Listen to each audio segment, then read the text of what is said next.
आर्हत वाङ्मय में कहा गया है, जरा जाव न पी लेई, वाही जाव न बढ़ई, जा विंदियान हायंती, ताव धम्मम समायरे। 10वें आलियम आगम में एक जागृति का संदेश दिया गया है और जागृति इस विषय में कि शरीर की सक्षमता के रहते रहते धर्म का समाचरण कर लो। शरीर और आत्मा अलग अलग बताए गए हैं। आत्मा भिन्न, शरीर भिन्न है, एक नहीं संजोना, है मिट्टी से मिला जुला, पर आखिर सोना सोना। आत्मा अलग है, शरीर अलग है, पर दोनों मिश्रित हैं, मिले हुए हैं अलग अलग। यह सिद्धांत है। जैसे सोना मिट्टी से मिश्रित होने पर भी गोल्ड अलग है, मिट्टी अलग है। शरीर की सक्षमता होती है तो धर्म की साधना में सहयोग मिल सकता है। शरीर असक्षम हो जाए तो कार्य करने में अवरोध आ सकता है। शरीर की असक्षमता 3 प्रकार की होती है, 3 रूपों में हो सकती है। शास्त्रकार ने बताया, जरा जाव ने पी लेई, कि जब तक बुढ़ापा पीड़ित न करे, बुढ़ापा पीड़ित करने लग जाए तो शरीर में अक्षमता आ सकती है। उम्र से बुढ़ापा आ भी जाए पर वह पीड़ित करने न लगे तो फिर भी आदमी अपना काम मान लो कुछ चला ले, पर बुढ़ापा पीड़ादायक बन जाए तो यह एक अक्षमता की स्थिति बन जाती है।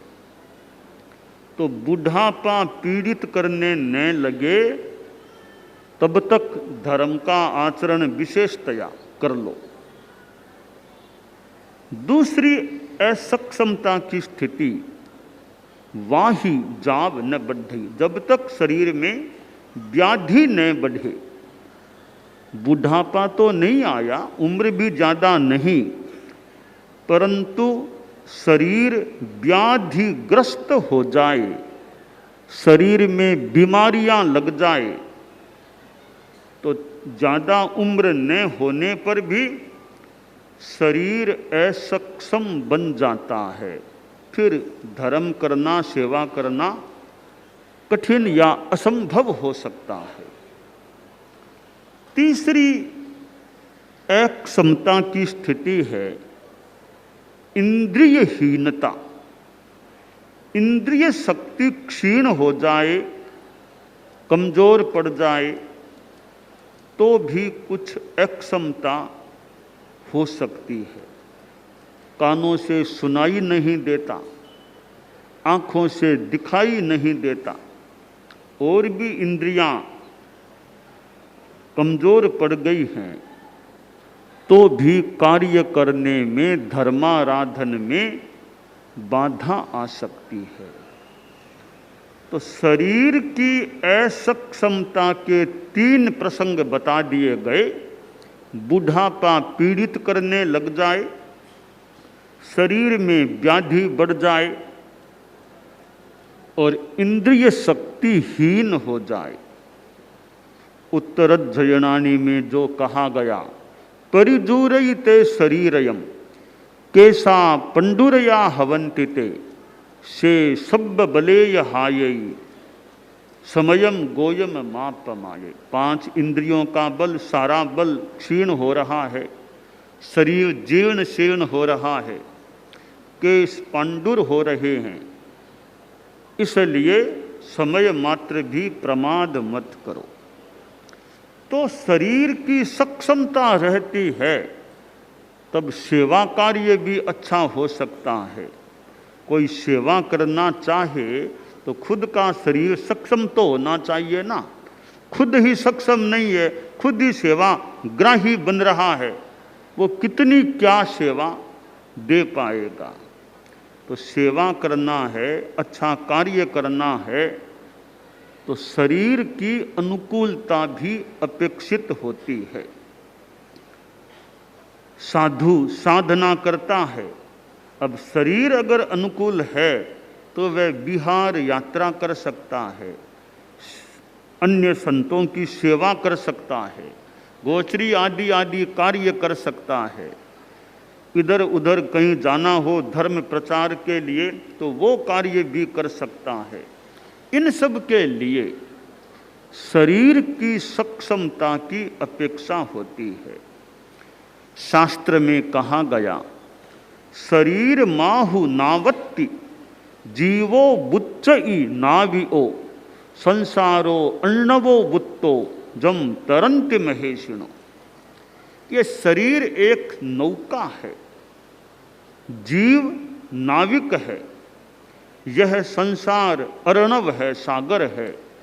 इसे महर्षि लोग तर जाते हैं, पार पा जाते हैं।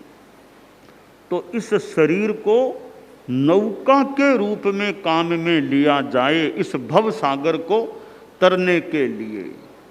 तो नौका निश्छिद्र हो तो पार पहुंचाने वाली हो सकती है।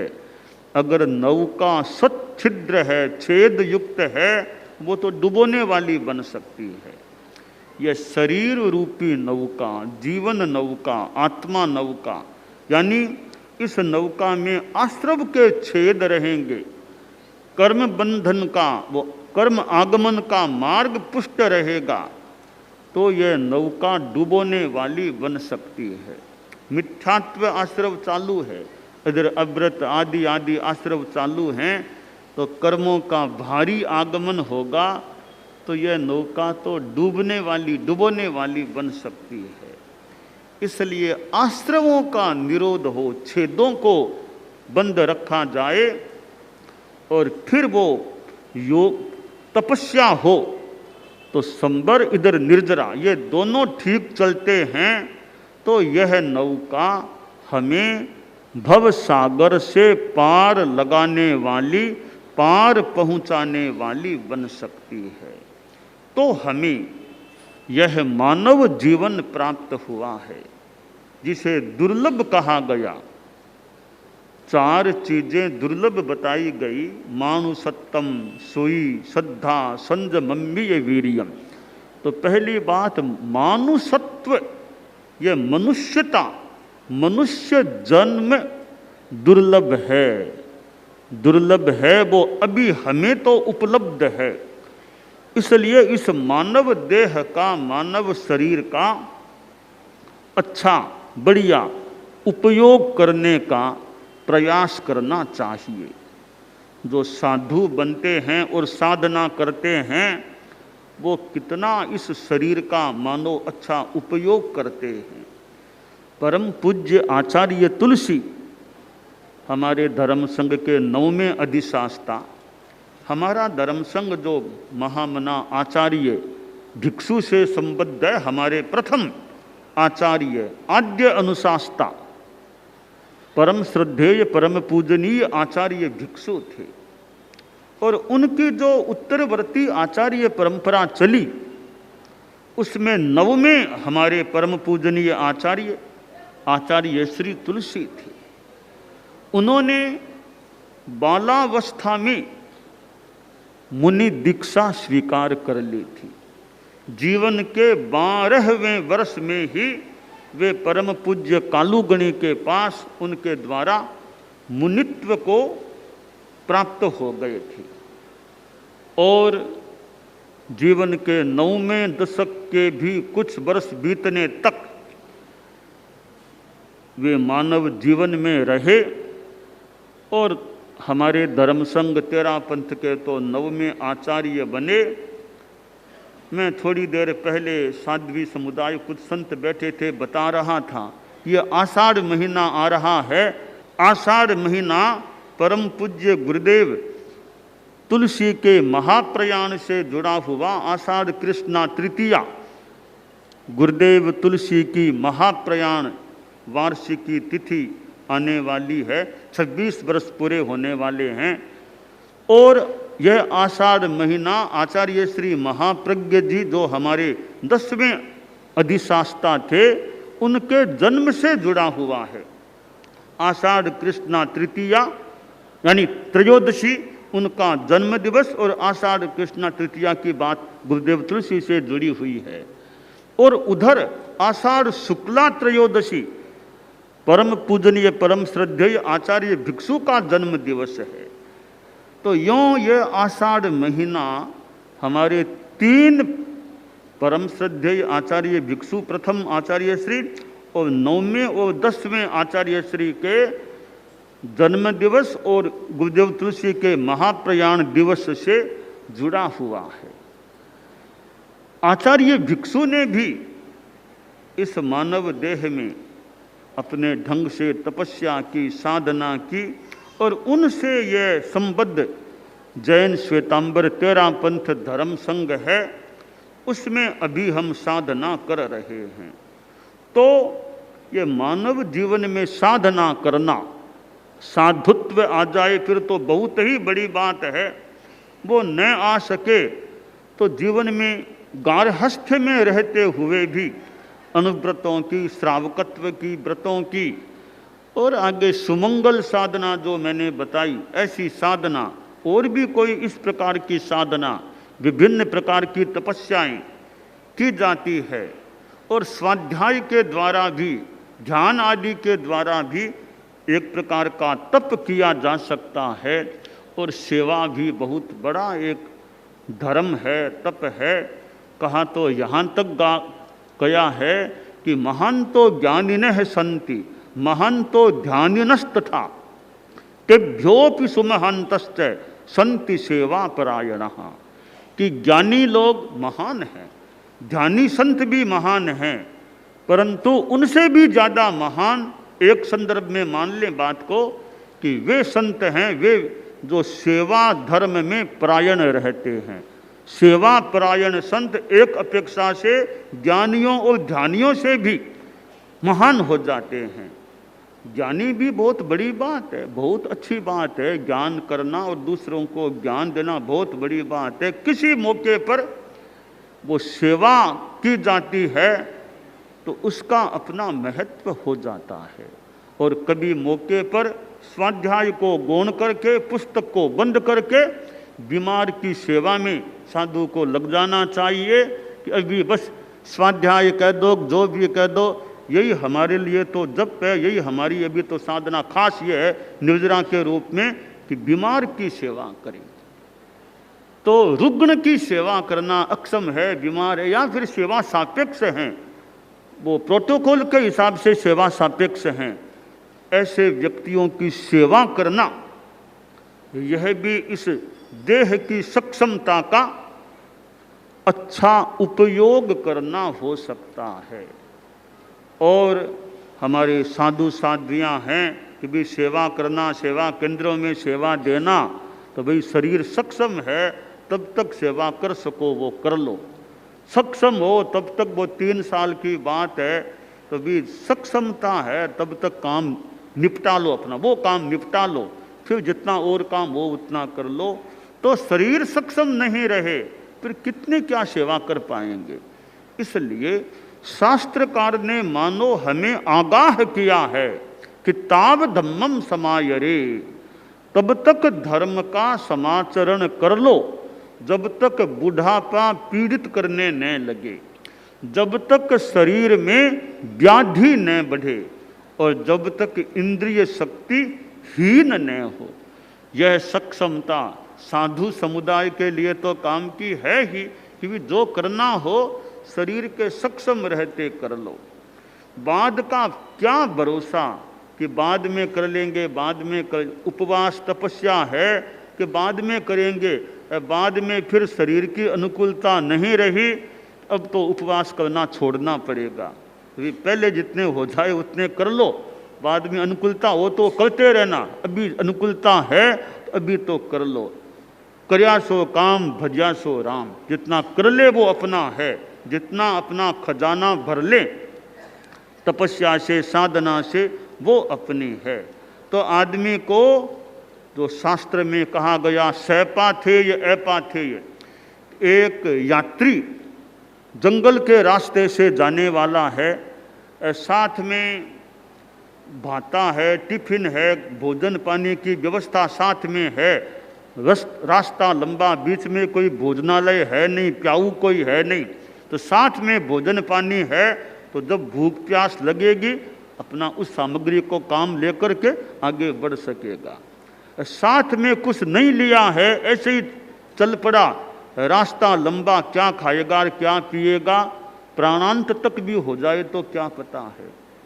इसलिए जैसे यात्रा में पाथेय हमारे संत लोग चलते हैं, पानी साथ में लेकर चलेंगे तो 7-8 किलोमीटर लगभग तक 2 बार 3 बार जितना भाई प्यास लगे पानी पी लो, तो पानी पास में है ही नहीं, प्यास लगेगी तो फिर कष्ट हो सकेगा। तो अपना साथ में लेकर के चले तो वो रास्ते में काम आ सकता है। इसी प्रकार यह जीव आगे जाता है, साथ में धर्म का टिफिन लिया हुआ है तो वो काम आ सकेगा। धर्म कुछ किया नहीं, संयम तप की साधना की नहीं, कुछ पाप ही ज़्यादा किए हैं तो आगे क्या स्थिति बनेगी। इसलिए आदमी को अपना टिफिन तैयार करते रहना चाहिए, भी जितना हो सके करते रहो, भरते रहो, तप से, सेवा से, स्वाध्याय से, संयम की साधना से खूब भरते रहो। जब कभी कोई बुलावा आ गया टिफिन तैयार है, क्या चिंता है। तो इसलिए न केवल साधुओं को, चारित्रात्माओं को, गृहस्थों को भी अपना धर्म का खजाना भरते रहो, रोज कुछ न कुछ उसमें डालते रहो। कुछ तप नवकारसी करो तो नवकारसी छोटा सा तप पे अनुकूलता पड़े वो भी करते रहो, तो थोड़ा तप का हमारा इकट्ठा खजाने में इकट्ठा तप हो सके। और भी जितना कुछ हो सके साधना संयम तप करते रहो तो धर्म का खजाना हमारा बढ़ता जाए, बढ़ता जाए, बढ़ता जाए। तो यह जागरूकता रखनी चाहिए। और जब तक शरीर ठीक है, बाद में व्याधियां लग जाए, हॉस्पिटल और डॉक्टर बस इनके पास, हॉस्पिटल में भर्ती, हॉस्पिटल में एडमिट कराओ, डॉक्टरों के पास रहो। अब यह स्थिति बन जाए, कितनी क्या वो धर्माराधना साधना हो सके। और अंतिम समय तो हो सके तो आदमी का धर्म के माहौल में आए। एक तो हॉस्पिटल में अंतिम समय आए, हालांकि कई बार हाथ की बात न भी हो वहाँ भी आ जाए, पर बढ़िया हो कि भाई अंतिम समय संथारे में, एक साधना में, आराधना में रहते रहते वो अंतिम श्वास आए। अनशन, धर्म का माहौल, स्वाध्याय आदि जप आदि का माहौल, और वहाँ अंतिम समय आए। बाकी तो हाथ की बात कई बार नहीं, कहीं भी कुछ हो जाए क्या पता चले। व्यवहार भी निभाना, आदमी को बचाने का प्रयास भी करना, इन सारे संदर्भों में कई बार हॉस्पिटल में भी रहना पड़ सकता है। परंतु संभव हो लगे, अब कोई ज़्यादा चांस है नहीं, तो हॉस्पिटल से छुट्टी मिल जाए, आदमी धर्म के अपने स्थान में रहे, जहाँ अपने धर्म को कराने वाले, सुनाने वाले, बताने वाले आसपास हों। उस अवस्था में साधना करते करते वो अंतिम श्वास आए। बाकी तो अच्छे परिणाम कहीं भी रह सकते हैं, अच्छे परिणाम बिना संथारे के भी अच्छे परिणाम हैं, तो कल्याण की बात तो मानी ही जा सकती है। तो सामान्यतया एक अनशन आ गया, साथ में अच्छे परिणाम, अच्छा स्वाध्याय आदि का क्रम, उस माहौल में अंतिम श्वास आए, तो यह एक व्यवहार की धरा पर विशेष बात भी हो सकती है। तो शास्त्रकार ने जो हमें बताया है, मानो कि जब तक शरीर सक्षम, यह बुढ़ापा पीड़ित न करे, व्याधि न बढ़े और इंद्रिय शक्ति हीन न हो, तब तक धर्म का समाचरण कर लो। इस पर हम ध्यान देते रहें, जागरूक रहें, यह काम्य है। दानान सेठम अभयपयाणम सच्चे सुया अणवज्जं वयन्ति तवे सुया उत्तम बंभचेरम लोगुत्तमे समणेना।